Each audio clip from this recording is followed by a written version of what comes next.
Hello, gorgeous, and welcome to the Women on Top podcast. I'm your host, Valerie Lynn, and with over 15 years of business experience, I became truly passionate about finding ways to support and hear from way more women. And what we know to be true is that women thrive when they are in their favorite position, on top in business, in relationships, in personal growth, and on top in being real and authentic to who the hell they are. So I invite you to sit back and enjoy the Women on Top podcast.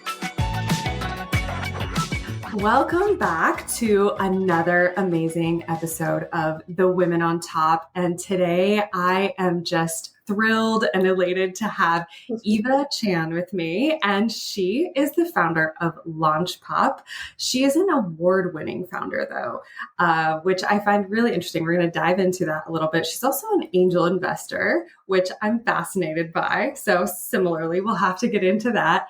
She, in addition, is a Forbes 30 Under 30 honoree, which is just amazing. And with 2 successful exits, she specializes in brand strategy, system building, growth. And as the founder of LaunchPop, Eva also just helps other founders achieve this rapid growth and success. And I'm just thrilled to introduce you all to the very intelligent and ambitious and such the storyteller, Eva Chan. And so, Eva, thank you so much for being here. Thank you for having me, Valerie. Yeah. I kind of want to go into how you started LaunchPop, but actually first, before we even get there, I want to start with a story that I read where you were talking about how you sold your clothes so that you could buy cheap wine and invite an advisor over for dinner. So could you talk about that, please? I want to hear the story again. Oh my gosh. So in the early days of building LaunchPop, I had actually frivolously left my previous company without having a full runway of safety net to build it. But I just knew that this was something I need to do to help founders realize their dreams. And it's also circling back to what I enjoy doing. I just found a whole new energy. But that came with obviously unorganized ways of doing things, like not having enough cash. And so one time, for a couple of months, I had only really like $30 or $70 in the bank, and just kind of always floating around there. Money would come, money would go, I have to pay rent, eat, live. But there was this one time I just had an advisor. He's not like an official advisor, but he was a great friend who has a deep financial background, and I wanted to bounce ideas off of him about the model I was creating at LaunchPop, and it's really new, and I wanted to collect equity as an option for founders who are very bootstrapped, so that in return I'm really just making investments into these early stage companies, and so I do get something back in return for helping them. But I couldn't take him out. I couldn't, go out and have a drink and do the usual like smoozing that people do, right? And so I just gather a whole bunch of clothes that I had in my closet, and I went to Buffalo Exchange. And shockingly, they give you back so little. I'm always so surprised. I've tried doing this myself. I'm like, what? These are good clothes. I was like, all right, well, these are good pieces for $30. Okay, that will get me some cheap wine from Trader Joe's, some pasta that I could make, and it turned out to be a great evening. Oh, I appreciate this so much because we don't hear these stories about those times when you literally are trying to just figure out, how am I going to make this work? Is it going to be going to Buffalo Exchange and then having the pasta and the wine? So what was the outcome of that evening? You said it was really great, but then what did that lead you to? I think moments like that, it creates very special times for me. Like I'm not doing that anymore. But what's funny enough is I think back to those moments a lot.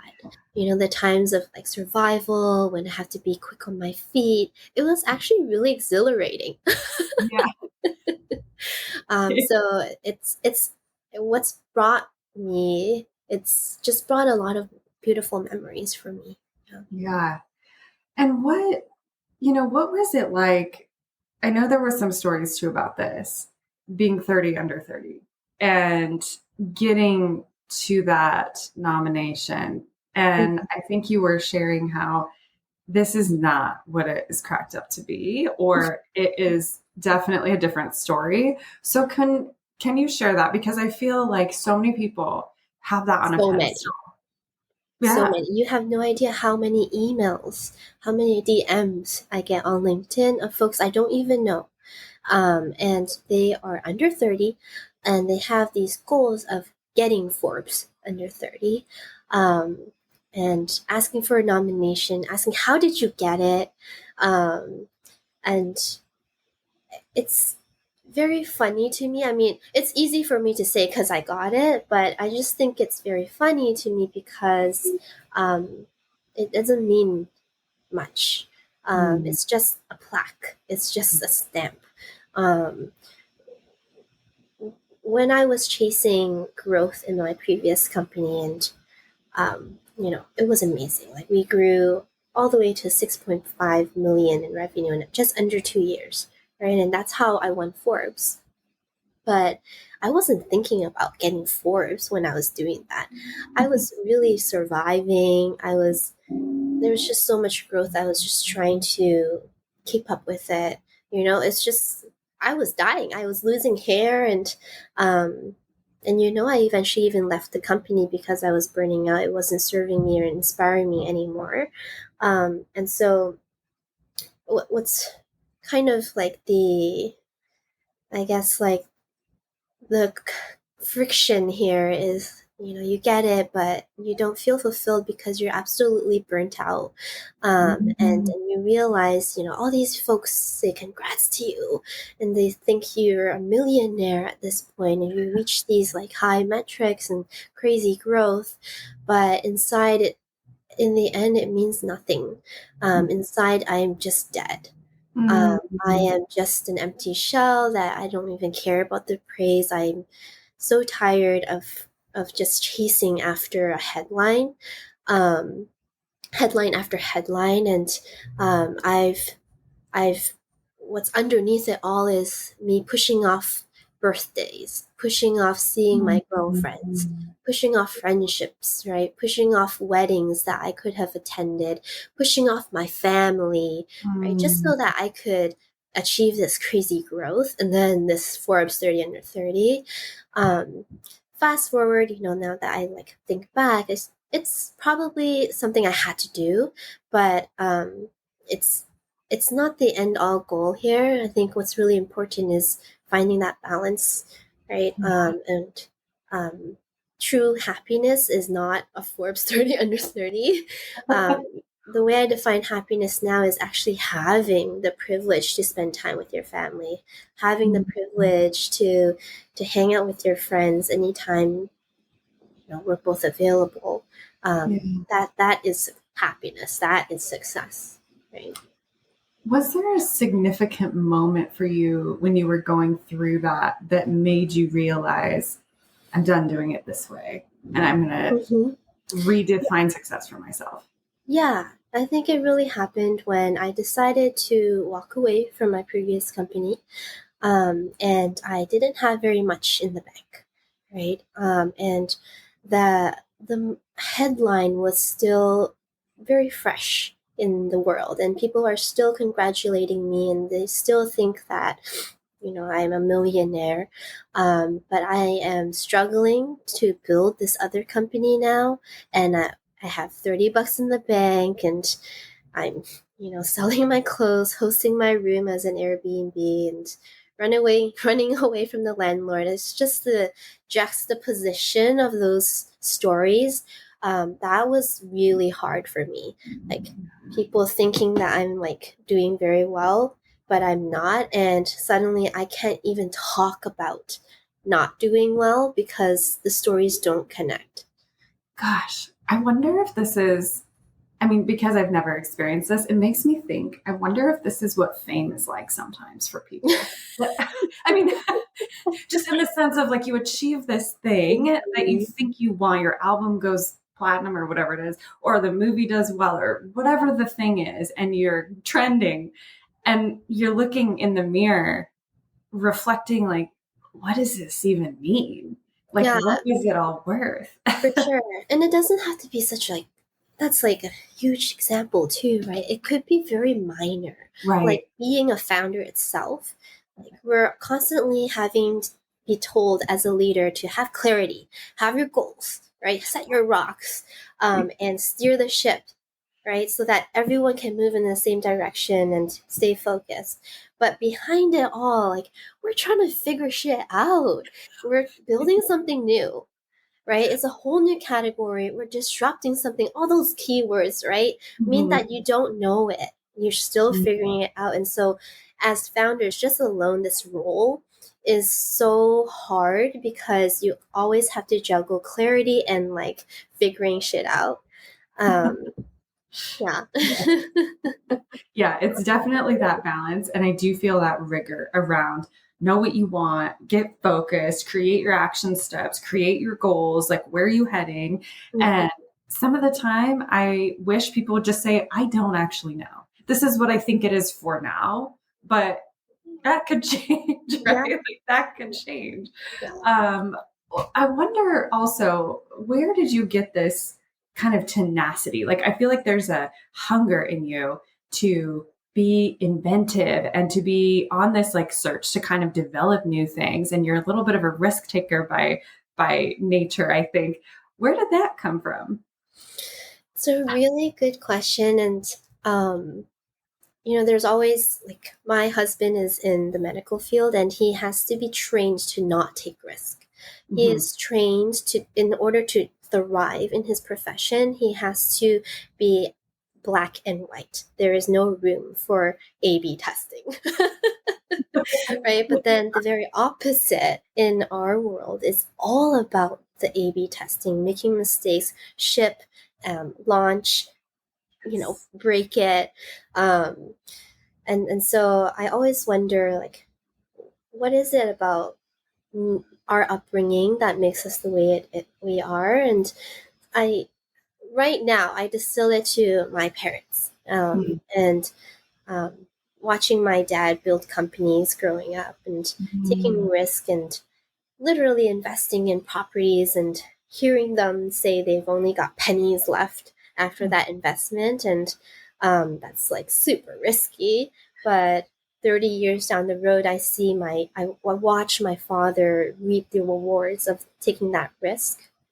But also, when he first made the investment, see how scared my mom was, right? See Mm-hmm. how bootstrapped we were as a family. I can never wear new clothes. I've always had hand me downs all the way until like high school, right? And so, like living in that environment, I was very used to it ever since I was a child. Wow. I Yeah. think that's it's really pertinent information, to look back on that and to think about how did that help shape me. I always wonder how people get those traits, like that riskiness, that willingness to kind of put it all on the line. But I'm sure some of that you've also shaped and molded to be something that you want. Like you talk about the family is so important now too, and making sure you spend time with them. So I think it all kind of comes full circle. Yeah. Do you think it's like it's something that we can learn? I am still, I feel like learning to take risks. Is that something that can be learned, or is it something that's just innate that we're born with?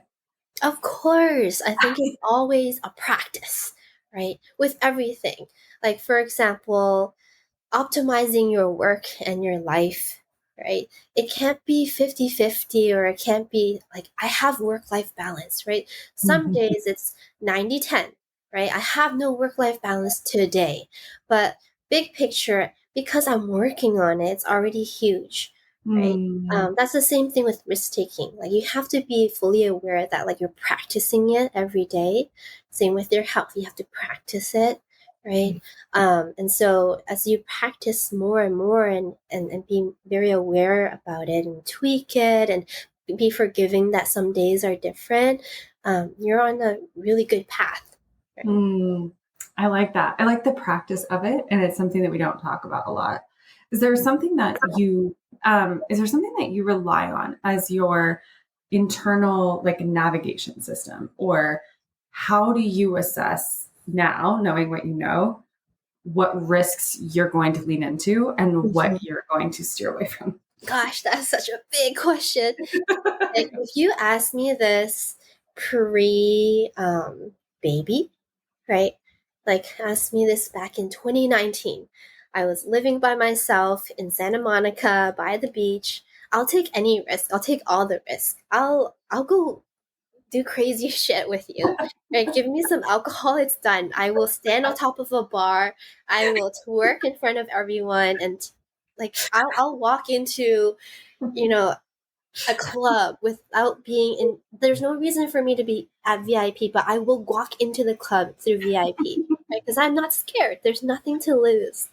Um, but now that I have a family, everything that I'm building has changed. Every reason to be, every reason to grow the company is beyond me now.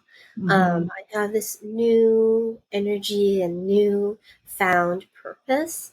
Mm. That what I'm doing today is for my family, for my daughter, and I want to grow. I want to evolve. Even myself, like I thought I knew who I was, Yeah. for the past 30 years. But after having a daughter, I'm like, whoa, I need to reprogram myself. I'm actually very impatient. I really love that. Like this identity shift that happens Yeah. because I think a lot of, I mean, I don't know, I just have heard of friends who go into motherhood hoping that they will just still be this motivated, like Hmm. driven businesswoman, and things shift.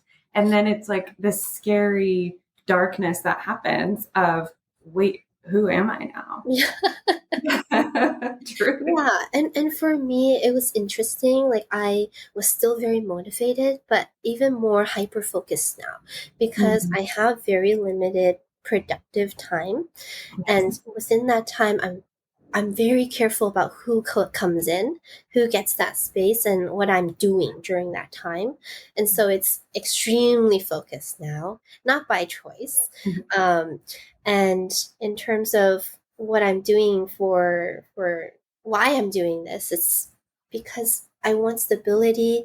Why am I taking this risk? Because I believe it's a calculated risk. So Mhm. it's everything's just more focused, smarter. Mhm. And Yeah. What are some of the things that you are hyper focused on right now as far as business and work?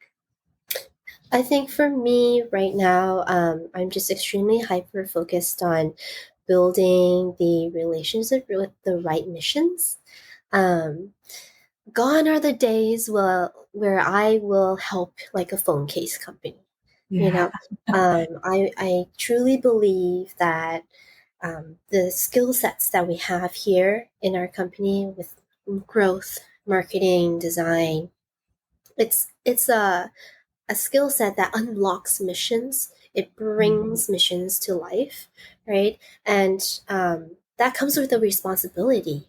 And so, whoever receives this ability to bring their company to life, I really do hope they are the missions that matter for this world, right? Mm. And not just the ones that are about driving revenue or putting out another piece of phone case into Yeah, this world, right? Yeah. I like that. Missions that matter. That means a lot. And just having that is a good hyper focus because your time meaning to the thing that you're actually doing within the organization. And let's talk about that. So let's talk about what is LaunchPop? what's the story to, I think you moved from Canada to LA, right? Yeah. And I think you started the company somewhere in that process. So Yeah. can you talk about the journey of what that was like? Yeah, I started LaunchPop by accident. I Love it. was, as I mentioned, running a whole previous company, um, and I got bored because it was in this phase where we were hiring middle management folks, and so reconnected with an acquaintance, and he was just a product manager at Tesla at the time. Came back from Korea and wanted to launch this like hangover drink. In Korea, the culture there is very used to drinking this like herbal tonic that you grab from 7-Eleven after a night out. And they just keep going that way. Work hard, play hard. But in America, 7 years ago, we only had like hair of the dog or like what's your In-N-Out burger, right?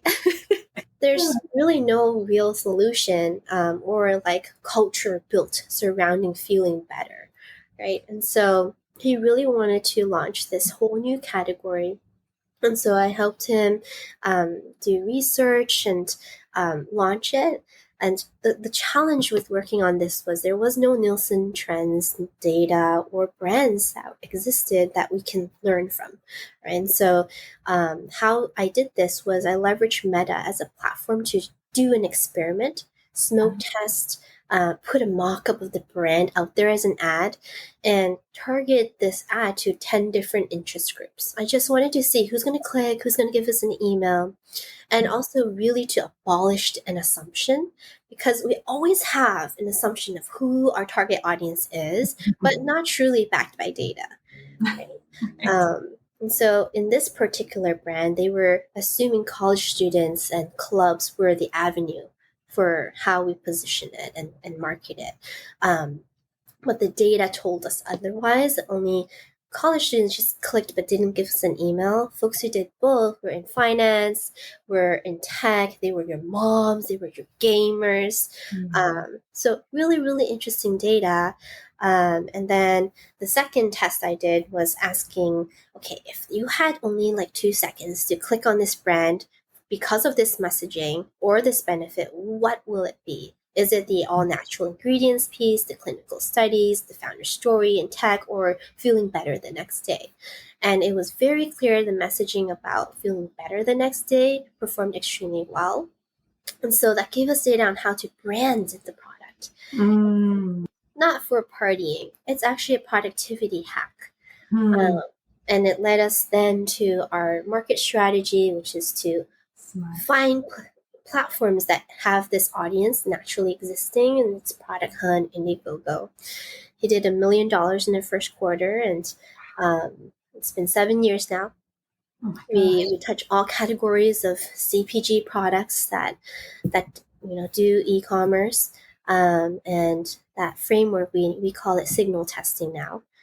So essentially, that's what LaunchPop is. We do a ton of research, go-to-market strategy, design, building your websites, your packaging, and then that's what I call the house. Like, you got to build your house. We're here to build your house, and then we market it after with your ads, your email, etc. Gotcha. So other companies now come to you and say, "Hey, we have this amazing product." And do you help them with all the testing beforehand too, to make sure? Yeah.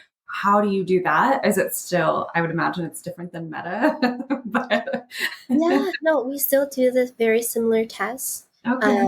The ads run on Instagram, run on Facebook. We still get a lot of data through that. It helps kind of anchor decisions on, okay, how do we scale into other platforms as well? Because Meta is still a very robust platform to give you a ton of data as a starting point for a really low cost. Yeah, I love that.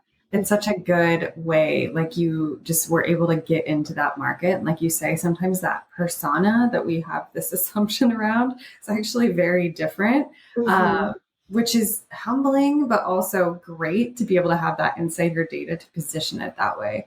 I don't know nearly the amount of knowledge or have the information that you do when it comes to starting and scaling companies.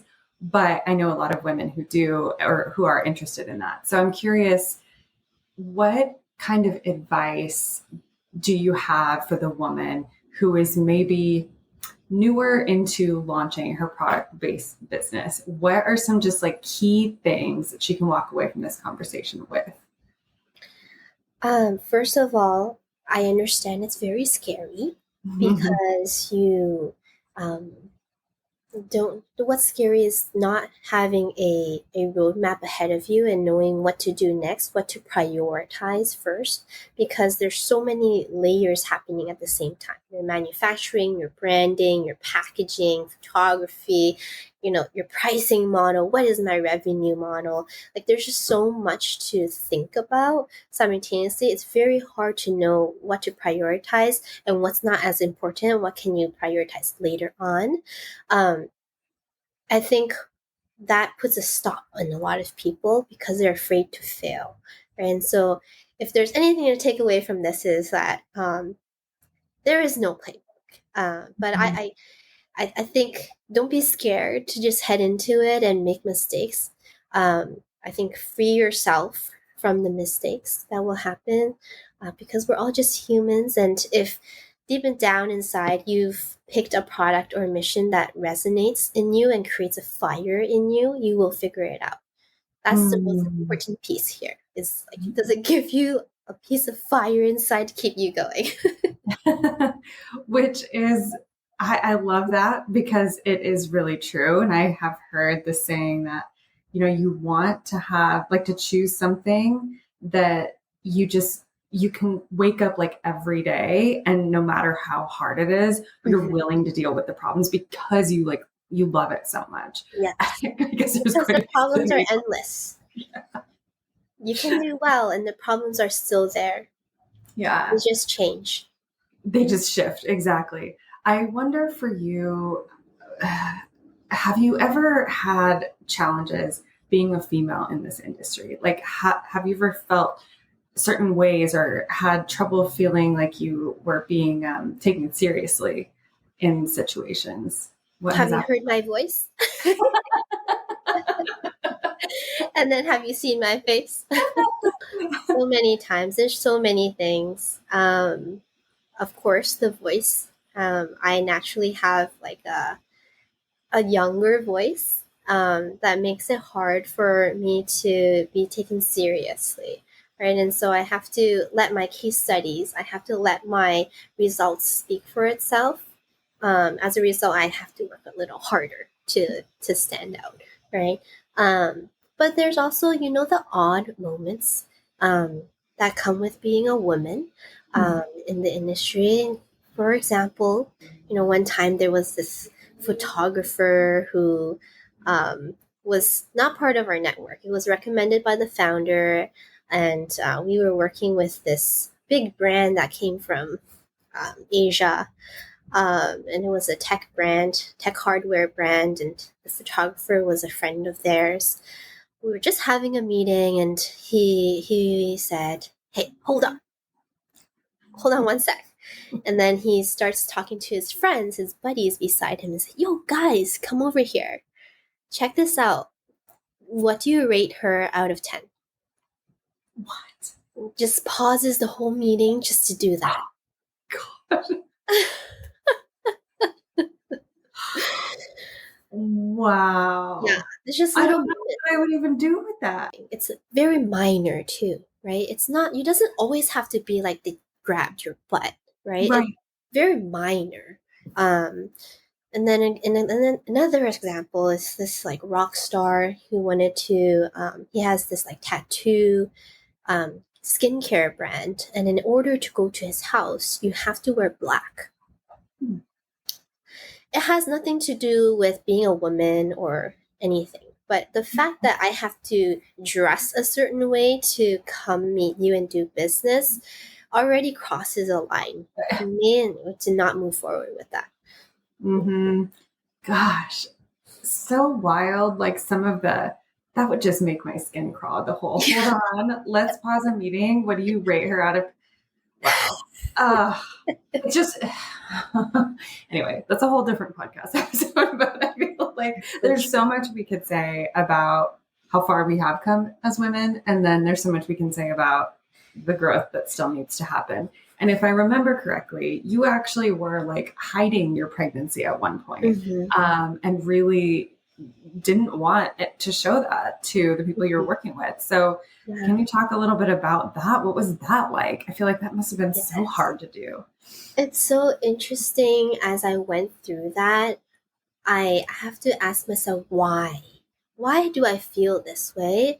And I realized, my upbringing. I and so many of us in our, late 20s and onwards, we grew up in an era as kids, um, seeing mom work at home, seeing mom not have the job, the top paying job, Right. and just having to see and be surrounded by how society view women, right?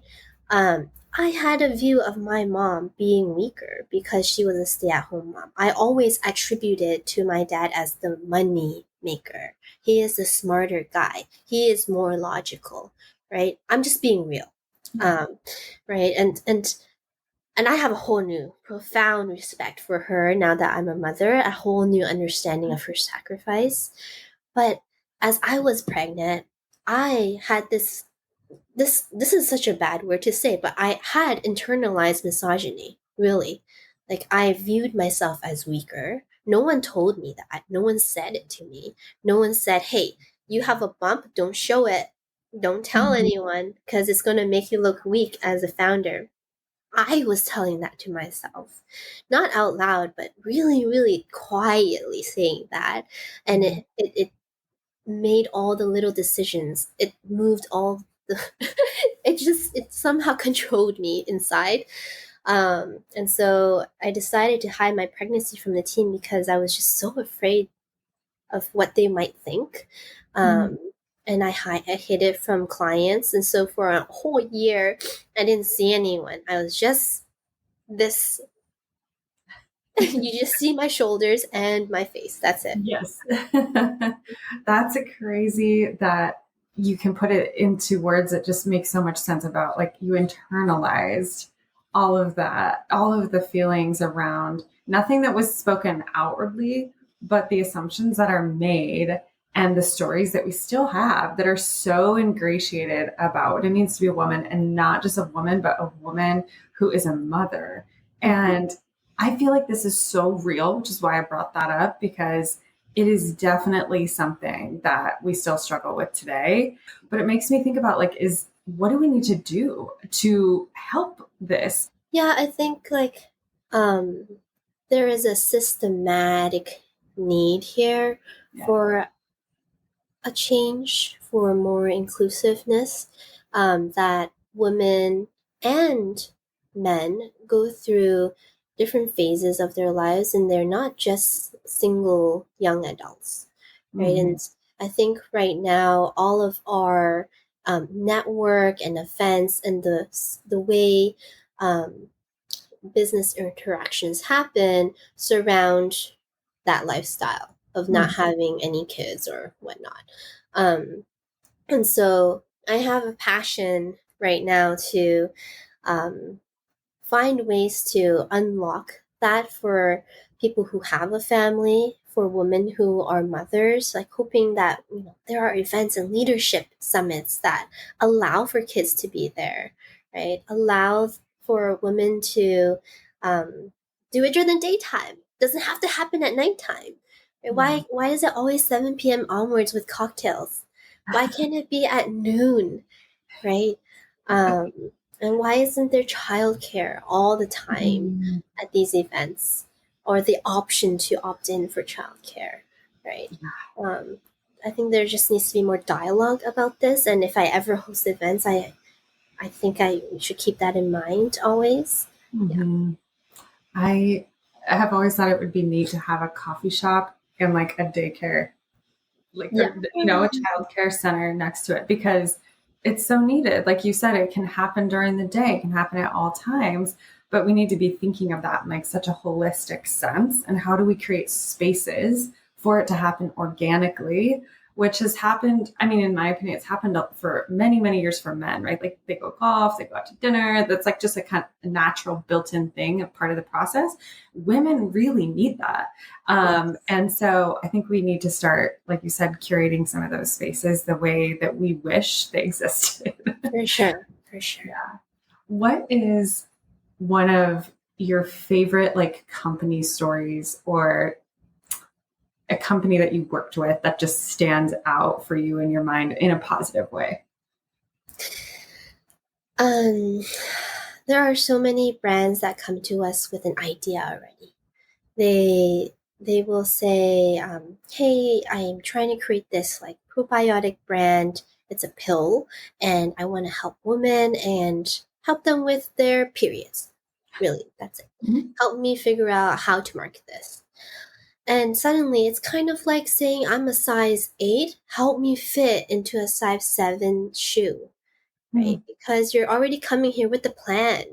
You're already coming here with all your assumptions, and you're being rigid, and you're not letting the world, you're not help you shape it, and you're not listening, right? Some of the coolest brands I've worked with are one, for example, Gem vitamins. It's this multivitamin that you can chew and eat like real food bite. And Sarah, she came to us, really just wanted to work with the ingredient spirulina because it's good for the world. It's net negative carbon footprint, and her mission is, if I can just create a company out of this, we can use more of it and promote this more and be good for the earth. That's it. And for 3-4 months, we did research on figuring out, okay, what kind of product can come out of this? Is it a drink? Is it a bar? Is it a snack, a chip? And really also, like, I had to dive into, what is this ingredient? I discovered that it was nutrient dense. It had so much to offer. And asking folks who initially showed interest on the idea, asking them about, okay, what if, because it's so nutrient dense, it could be a vitamin. Why aren't you eating your vitamins? Or do you eat your vitamins? When do you eat it? And the data came out of that was they buy it, but it's always stored in the pantry and we forget it. Why? Because we don't crave it. And so the result was, hey, we need to create a vitamin we crave so that we stop forgetting to eat it, because we do want it, we just forget it. And so that's the birth of Gem. Wow, that's such a good story. And I love how the data told the story. The data told you what was needed. I hadn't even thought of, like, I would have never put that together, right? Like, I would have never thought, gosh, I need to crave my vitamins. But it makes so much sense that way. And I also really love what you shared about like having this malleable, open mind to what the world can show you about it. Like, yeah, sure, you have this mission of how can we get this out into the world more? This is something you really believe in, but then the way in which it's done might show up differently than what you think. So that's such a good lesson of like maybe letting go of some of the attachment that we always put onto the way we think it's going to play out with everything. Yeah, distill it to something simple, more mission driven, and just let the product is really just the output of that, and it can always change as long as it's still fitting in your mission. Yeah, I love that. I have this question about the angel investing just because I want to hear more about that. It's something I've heard about, and at some point I would like to consider myself to be an angel investor. For those listening that maybe are like, gosh, I've heard this term, but what does it mean? What is an angel investor? And how can people maybe find out more if they're curious about it? So angel investing is basically you putting up your own capital, and making investments into companies that you believe in, really. And a lot of times these check sizes are much smaller than what you're hearing online. And so that it may sound daunting to get into, but it really isn't. Oftentimes, angel investing is a check to a friend. An angel investment is a check to someone you've known and seen their journey for the past 10 years, right? It's a very warm check. And oftentimes it's very early stage. And so as an angel investor, you're probably making a check like $500 to all the way to $10,000, right?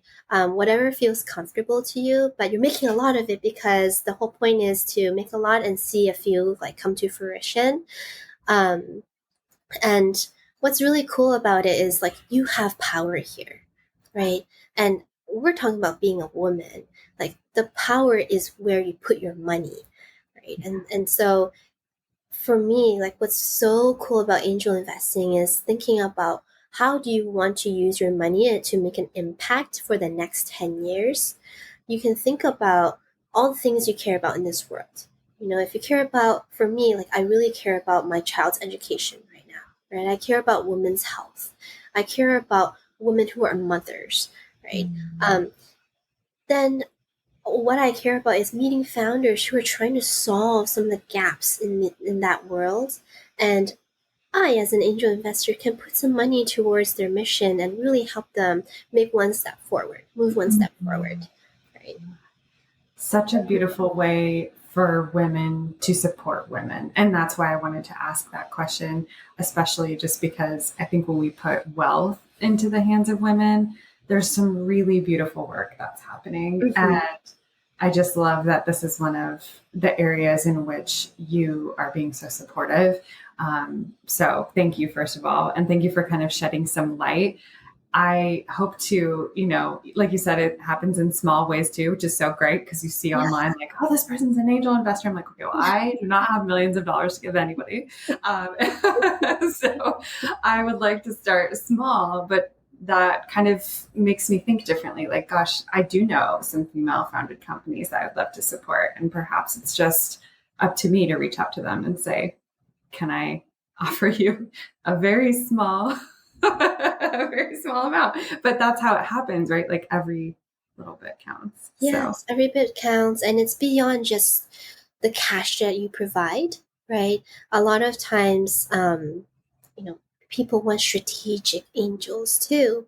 So if you have a skill set that you can offer, if you have a network, you have connections that you can provide and support the founder with, then your check size, is not just $1,000. It's an opening for them to be smarter in their business.